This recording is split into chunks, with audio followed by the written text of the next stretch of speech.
ભાઈ આપણે ઘણા દિવસથી આજે દરિયામાં આવ્યા છીએ અને કીધું ને આપણે વિડીયો નહોતો બનાવ્યો તો આપણે આવી ગયા દરિયામાં અને આગળ ઝાડ એક મેકેલી છે તો આપણે ઉપાડવાની છે ને દરિયામાં છીએ આપણે તો જોવો આગળ આ દરિયો છે અને અહીંયા આપણી ઝાડ એક મેકેલી છે તો હવે આમાં દેખાય તો બહુ નહીં ખાસ કંઈ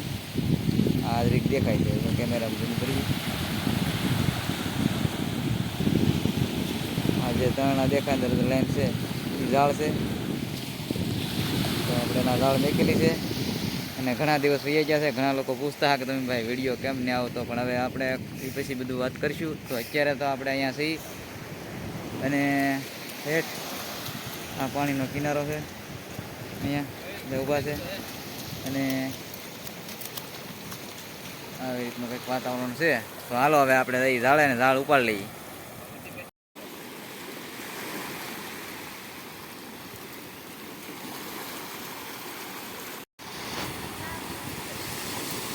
Simple.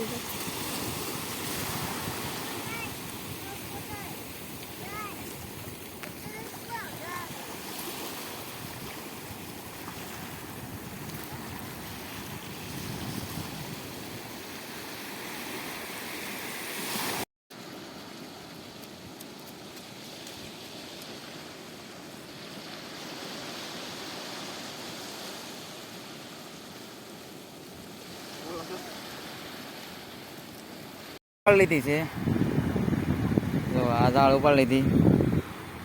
અને કાંઈ આવ્યું નથી એની અંદર હાવ ફેલ ગયું તો હવે કંઈક બીજો પ્લાન કરીએ તો હવે આપણે અહીં દરિયા કાંઠે થઈ અને અહીંથી ઠેઠ આપણી ગાડીને એવું આમ પીડ્યું છે તો ઠેઠ ઓલી ભેગ દેખાય ને ઈકર જવું છે તો હાલો હવે ના જઈને કંઈક પ્લાન કરીએ આ કેટલો નીકળ્યો છે કાઢી લીધો છે આને ધોઈ નાખવાનો છે ને થેલીમાં નાખી દેવાનું બીજો ગોતવા જવાનો છે આ એક લીંબુ નીકળ્યું છે કચલાનું જો કેમેરામાં અહીંયા તમને દેખાતું હોય છે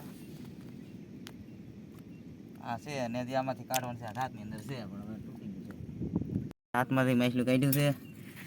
અને મેઢું કહેવામાં આવે એવું ટાંટિયા બાટિયા તોડી નાખ્યા છે એમ કે હરિયાથી એક તો જાણે કાઢે આવું કંઈક આવે એ કડી ગયું આવું આવે છે અને એક લીંગ અહીંયા પીડ્યું છે એનું આ બે સોટાડી દઈએ ને તો બની જાય તાકાતવાળું બહુ જોરદાર જો આવું થઈ જાય તો હવે આગળ બીજું ધાત ગોતીને કાઢવા મળીએ પાછા હવે તો આટલું શાક છે ભાઈ અને આ રિપેરિંગ કરી નાખ્યું છે તો એટલું છે અને અહીંયા પાકી રહ્યું છે આપણે ડુંગળી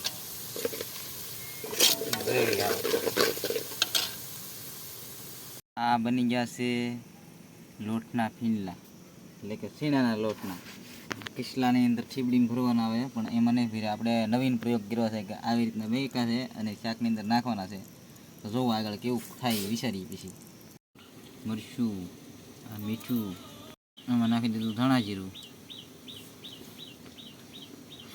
પાણી હવે આમાં એટલે આ મરચું ને ધાણા જીરું હળદર બધું પલળી જાય પલાળવાનું કામ ચાલુ છે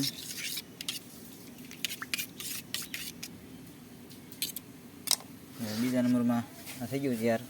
એટલે હવે બધું નાખી દેવાનું આમાં તો આપણે આમાં નાખી દીધું છે તો ગેસ આપણે ચાલુ કરી દીધો છે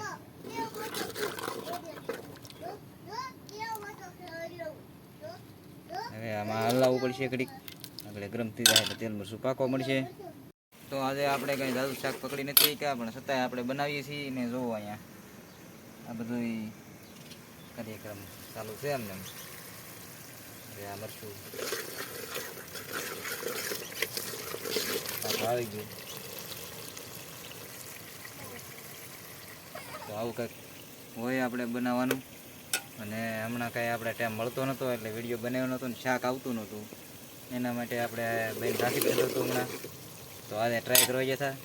કે આવે કે નહીં આવતું દરિયાની અંદર મચ્છી કેમ કે મોજો બહુ થઈ ગયો એટલે આદું શાક આવતું બંધ થઈ ગયું છે આવી રીતે હલાવતા જાય એટલે આવું ગ્રેવી બની જાય ફર્સ્ટ ક્લાસ આવી રીતે થઈ જાય દરેક વાર પાકવા દેવામાં આવે પછી આને છે ને શાક અંદર નાખવામાં આવશે.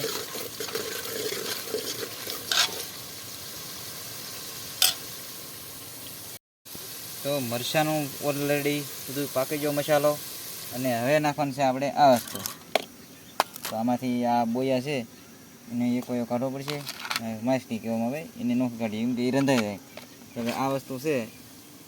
જો ફર્સ્ટ ક્લાસ, એને આપણે ઓરી દઈએ હવે આ રીતે નાખી જ દઉં. હવે એને લાવવું પડશે ઘડીક વાર.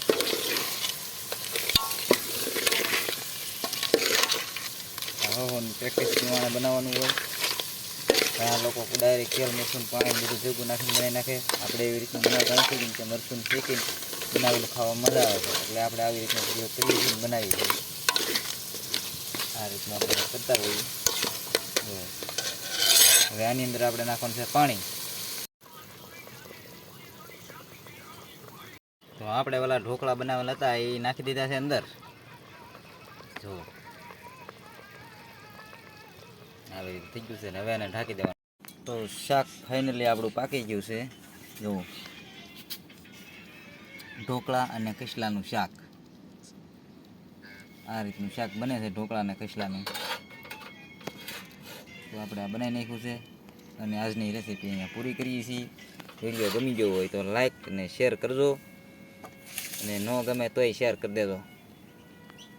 મિત્રો આજના દિવસમાં આટલો જ છે, બાકી તો વિડીયો પૂરો થઈ કરી દીધો છે આપણે, કેમ કે કાંઈ મચ્છી દાદો એવું નહોતું એટલે વિડીયો દાદો બનાવ્યો નહોતો. અને આપણે રેસીપી પણ બનાવી નાખી છે. અને બીજું શું કહેતા કે કોઈ મચ્છી વિશે માહિતી જોતી હોય તો મને યુટ્યુબમાં આપણે મેસેજ કરવાની છૂટ છે, કોઈ પણ મેસેજ કરીને પૂછી શકશે. અને કાંઈ પણ માહિતી જોતી હોય દરિયા વિશે તો મને પૂછજો, તો હું જરૂર તમને મેસેજમાં કહી. તો આજે આપણે વિડીયો અહીંયા પૂરો કરીએ.